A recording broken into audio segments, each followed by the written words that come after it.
You're listening to Brian Sussman on Hot Talk 560 KSFO. It's a Friday.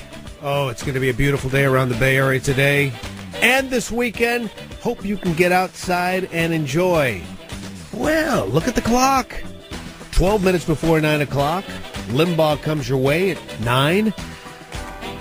And that means it's time for the Idiot Reel, ladies and gentlemen, the politicians, luminaries, celebrities, and whack jobs who would say things that, if most of us said this kind of stuff, we'd bury ourselves in a bottle of rum. We'll hear from President Obama. He says, no quick fix for the economy. And then we hear from the DNC chairperson, Debbie Mayonnaise Hair Schultz, who says, well, Obama's turned around the economy. Then White House spokesperson Carney Barker, who says, we have a commitment to transparency. And then we'll hear from Claire Shipman from ABC. That's Carney Barker's wife. She says, white men are all lame. Does that include her husband? Also, Miami Heat forward LeBron James. By the way, you know how we could have really just punished Anthony Weiner? Had him go to Cleveland with a LeBron James jersey. Yeah, or spank him. He probably would have liked the spanking. LeBron James says, we will win 1, 2, 3, 4, 5, 6, 7, 8 championships. Ladies and gentlemen, often duplicated, but never imitated, or something like that. The KSFO Idiot Reel. Too many folks are still struggling to get back on their feet.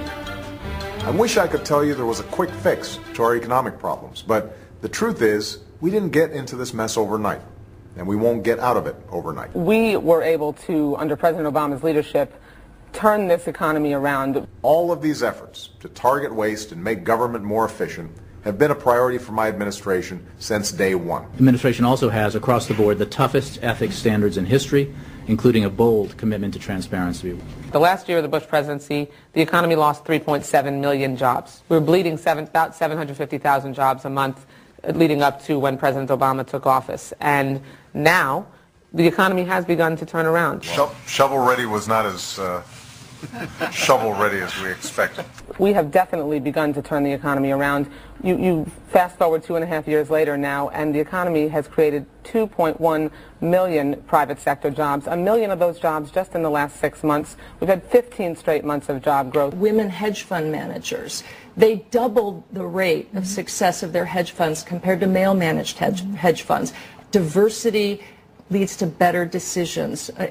In other words, a group of all white men are not going to reach the best decision. I've asked the Vice President to lead a renewed effort to hunt down misspent tax dollars in every agency and department of this government. The American people want it over. When you're spending $10 billion a month, people want, you look at the numbers. Look at the support for this war. It's not there. Actually, that's not true. Support for the war has actually increased. It's increased from what? It's very minimal. This is minimal support. You're fooling yourself. I'm not just up here blowing smoke at none of these fans.